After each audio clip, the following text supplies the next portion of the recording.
ఏంటి పిచ్చి పని బుల్బుల్? నీకేమైనా మతపోయిందా? నువ్వు ఇదంతా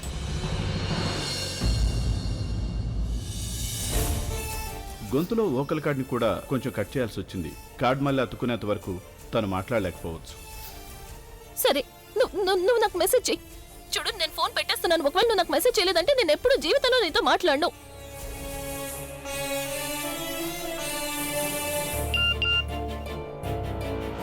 బుల్బుల్, నువ్వు చాలా పెద్ద తప్పు చేస్తున్నావు. నేను ఇంకేమీ విందల్చుకోలేదు. త్వరగా చెప్పు, నువ్వు ఎక్కడున్నావు?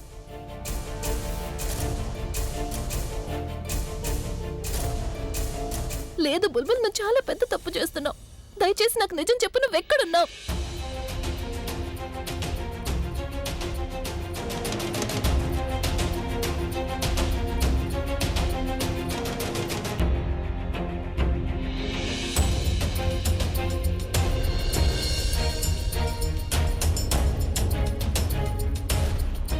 ఏంటి ఇంత కంగారుగా ఎక్కడికి వెళ్తున్నావు?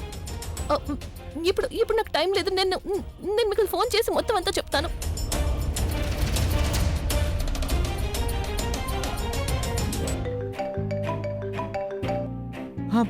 ప్రవీణ్, ప్లీజ్ నాకు చెప్పు. నీకు బుల్బుల్కి ఏదైనా స్పెషల్ చోటు ఉందా? అంటే మీరిద్దరు ఎక్కడైనా ఏమైనా స్పెషల్ మూమెంట్స్ ని స్పెండ్ చేశారా? ఏమైంది ప్రజ్ఞ? ఉన్నట్టుండి ఇలాంటి విషయాలు ఎందుకు అడుగుతున్నారు? ప్రవీణ్, నాకు అనిపిస్తోంది బుల్బుల్ అక్కడికే వెళ్ళుంటుందని. వదిన, మీకెలా తెలుసు తను అక్కడికే వెళ్ళుంటుందని?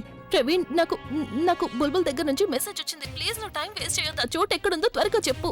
అన్నిటికంటే ఎక్కువ టైం అంటే ఆ శ్రేయ కేఫ్ తనకి చాలా ఇష్టమైన చోటు. అలాగే ప్రజ్ఞ వదిన, ఆ గుడి మీద ఒక కొండ ఉంది కదా, దాని పక్కనే ఒక గార్డెన్ ఉంది. బుల్బుల్కి ఆ గార్డెన్ అంటే చాలా ఇష్టం. సరే, నేను అక్కడికి వెళ్తున్నాను. తను అక్కడే ఉండుంటుంది. వదిన, నేను ఆంటీ. హలో, నువ్వు నా బుల్బుల్ని క్షేమంగా తీసుకురావాల్సి ఉంటుంది. అర్థమైందా? క్షేమంగా తీసుకురావాలి. మన బుల్బుల్కి ఏమీ కాదమ్మా. నేను తనని తిరిగి తీసుకొస్తాను. తనకేమీ కాదు. సరే వదిన, మీరు ఎక్కడికి వెళ్లేలోపు నేను ఆంటీ గారు వచ్చేస్తాం. సరే. బుల్బుల్ అసలు ప్రజ్ఞకి మెసేజ్ ఎందుకు చేసింది? ఆంటీ, మనం దీని గురించి తర్వాత మాట్లాడుకుందాం. మనం ముందు వెళ్ళి బుల్బుల్ ఎక్కడుందో వెతుకుతాం. ఆంటీ గారు ప్లీజ్. బాబు, మీరు ప్లీజ్ త్వరగా పోనివ్వండి. ఇచ్చావని ఎక్కిందా? నా కారు గుద్దావు? అరే నేను కాదు పిచ్చోడిని, నువ్వు పిచ్చోడు. ఏం మాట్లాడుతున్నావు అసలు? నా కారు గుద్దు, నువ్వు మాట్లాడేది. బ్రేక్ వేస్తే వెనకమాల నుంచి కొత్తగా చేస్తావు. అన్నావా? మర్యాదగా బండి అడుంది.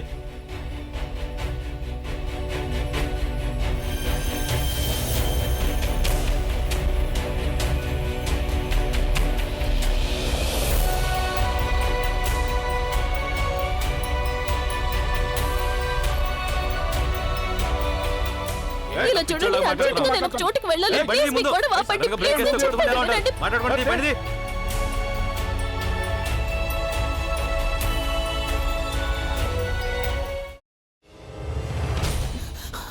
నువ్వు ఇంకేమన్నా చెప్పాలా? ఇంకేమన్నా అబద్ధం చెప్పాలనుకుంటే చెప్పేయి. నేను చూడాలనుకుంటున్నాను నన్ను మోసం చేయడానికి నువ్వు ఎంత నీచానికి దిగజారగలవు అని. ఎందుకు ఆలియా, ఎందుకు నువ్వు ఇలా చేసావు? నీకు తెలుసు కదా, నానమ్మ తర్వాత నీ ఒక్కదానిని కదా నేను పూర్తిగా నమ్మేది. ఏమన్నావు నువ్వు? ఈ మధ్య అన్నిటినీ మర్చిపోతున్నావా?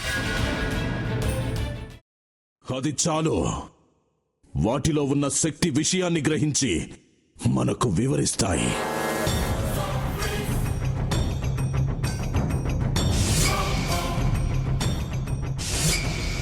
ఎవరు ఆ దండ విప్పొద్దు, గది తలుపులు తెరవద్దు.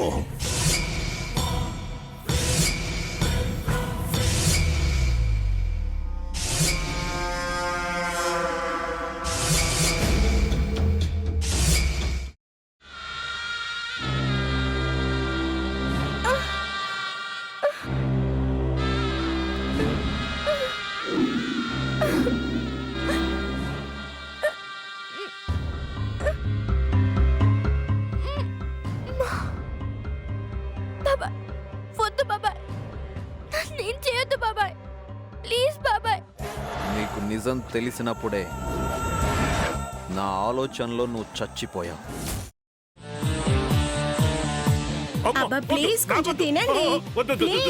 భీమారావు గారు, మీరా? ఇగో మీరా కాదు, సక్కుబాయ్. అవును, మీ పనామే లేచిపోయిందని చెప్పి కంప్లైంట్ ఇచ్చినావు కదా.